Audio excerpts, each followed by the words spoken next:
Let's talk about a legendary car, the Opel Calibra.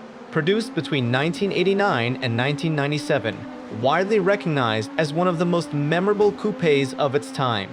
It combined a sleek, modern design with advanced aerodynamics and boasted a notable racing history, known as the Vauxhall Calibra in the UK, Chevrolet Calibra in South America, and Holden Calibra in Australia and New Zealand. This model was Opel's ambitious effort to move beyond its traditional image and directly compete with the sporty Japanese coupes that were gaining popularity.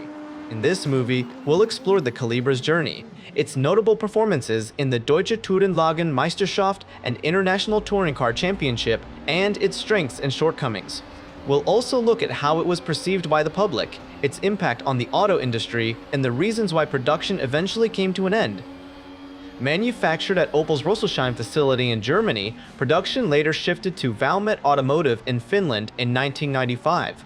The Calibra offered a variety of engine options, starting with the 2.0-liter 8-valve and moving up to the 2-liter 16-valve engines, and later a turbocharged engines with all-wheel drive. Special editions such as the KK Rosberg, DTM, Cliff, and Last Edition brought extra sporty styling, Irmscher suspension enhancements, and limited production runs of around 1,000 units each. One of the Calibra's notable features was its surprisingly spacious interior, providing comfortable seating and decent luggage space, a rarity among sports cars. Over time, safety features evolved, with driver's airbags becoming standard in 1993, passenger airbags added later that year, and structural reinforcements like double steel door bars and seatbelt pre-tensioners improving crash safety in its daily life.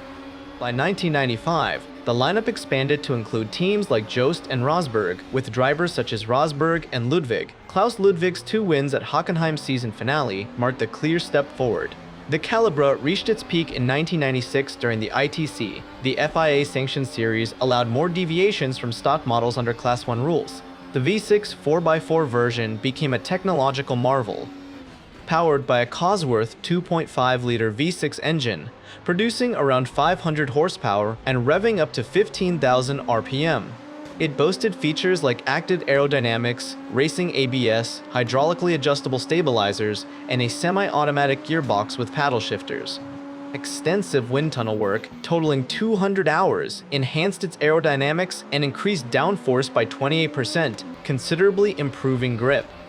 The 1996 season stands out as one of the most exciting in touring car history, with races from Hockenheim to Sao Paulo and Suzuka, all broadcast live to eager audiences. Opel's teams faced tough competition from brands like Alfa Romeo and Mercedes. Manuel Reuter clinched the Drivers' Championship in a dramatic, rain-soaked race in Sao Paulo, overtaking Mercedes' Bernd Schneider.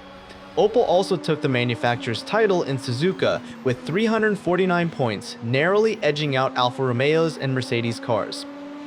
The Calibra initially made a big splash, celebrated for its sleek design and impressive aerodynamic features. Opel enthusiasts quickly saw it as a fitting successor to the Manta, often calling it the Manta C. Its victories in DTM and ITC racing, especially in 1996, helped to build a legendary status, particularly in Germany, where fans cheered on its top speeds reaching 300 km per hour at Hockenheim. That said, not everyone was sold. Some critics felt that the handling, especially in the base models, was less exciting compared to Japanese rivals like the Toyota MR2 or Nissan 200SX. There were also some quality issues in certain units, which temporarily hurt Opel's reputation. Still, thanks to its eye-catching design and racing success, the Calibra remained a favorite among car enthusiasts. Production of the Calibra concluded in 1997 after manufacturing a total of 238,000 units, and it was not directly replaced by a successor model. The decision by General Motors to shift its strategic focus in 1997 led to the cancellation of the Calibra 2 project, which was originally slated to debut at the Geneva Motor Show that same year. This change was driven by efforts to cut costs and a move to prioritize more profitable segments, which meant that models like the Tigra and Astra G Coupe became the main alternatives in the coupe market. Besides, the collapse of the ITC series due to its high operational costs diminished the Calibra's presence in motorsport, further reducing its public visibility. Although production has ended, the Calibra's influence and legacy continue to live on. Its racing versions, especially those competing in DTM and ITC, are preserved in collections and still make appearances in historic racing events. The design and engineering innovations introduced with the Calibra remain important, inspiring enthusiasts and designers alike.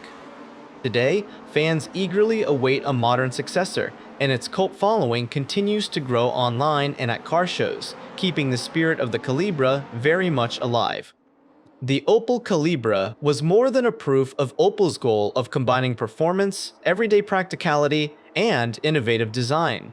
Its victory in the 1996 DTM ITC Racing Series, with Manuel Reuter behind the wheel and supported by a talented team, marked a pinnacle in touring car racing, displaying technology that was on par with Formula One. Although the Calibra faced some criticism over its handling and build quality, it gained admiration for its aerodynamic prowess, spacious interior, and motorsport heritage. Its influence extended to advances in aerodynamics, special limited edition marketing campaigns, and enhancing Opel's overall brand image, though its sudden discontinuation left enthusiasts longing for more.